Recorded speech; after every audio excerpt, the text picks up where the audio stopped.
In this video, I will show you how to create this colorful animated 5-step circle infographic for your PowerPoint presentation.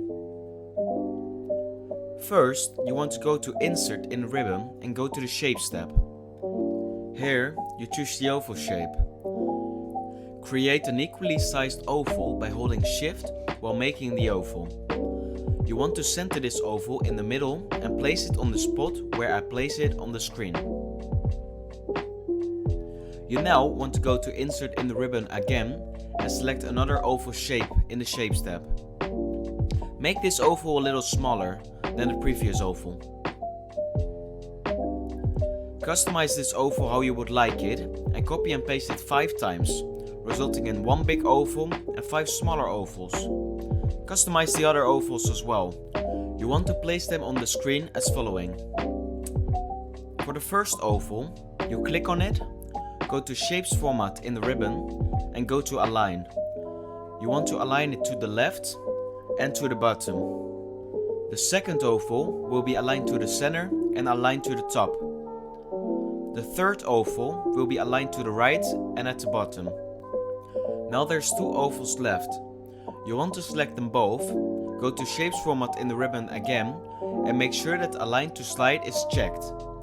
You then want to click on Align to Middle and then you click on Distribute Horizontally.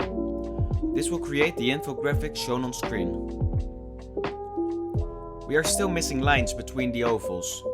You can add lines to the ovals by going to Insert in the ribbon and going to the Shapes tab. Here you can select the line shape. When you hover over the ovals, fixed points will appear. Adding lines between these fixed points can be a good option, but it's certainly up to you. After you put up these lines, select them all by holding the Shift key and go to Shapes Format. Here, you click on Shape Outline and go to Way. Make the lines a little bit bigger or smaller. You now want to customize the whole slide. Change colors, for example. In this example, I will be adding the text to the bigger oval by going to Insert in the ribbon and adding a text box. I'm also adding icons to the smaller ovals. I go to Insert in the ribbon again and click on Icons. Change them and add them to where you want to place them. And now it's time to animate. I will primarily use the wipe animation, and I will also use the peek-in animation to have the icons appear. Select the first line, go to Animations in a ribbon, and add the wipe animation to it. Then you select the oval, go to the Animation step again, and add the wipe animation to it as well. At last, I will add the peek-in animation to my icons as well. After you added the 3 animations, you want to open the animation pane in the Animation tab. Right-click on every animation except the first one and click on Start After Previous.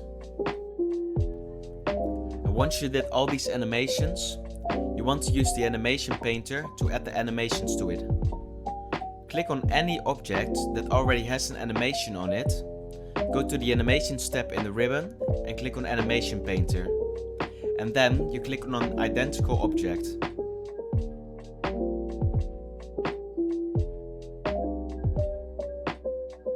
And after we use the Animation Painter on every object, there's only one thing left. The only changes we have to make are the changes to the effect options. There are no changes needed for the peek-in animation, but for the wipe animation there are a couple of adjustments. For the first oval, you want to change the wipe animation to From Right. For the second, third and fourth oval, we want to change the wipe animation to From Bottom. The last animation will change the wipe animation to From Left. And there you have it. I hope this video helped. Consider subscribing and I will see you next time.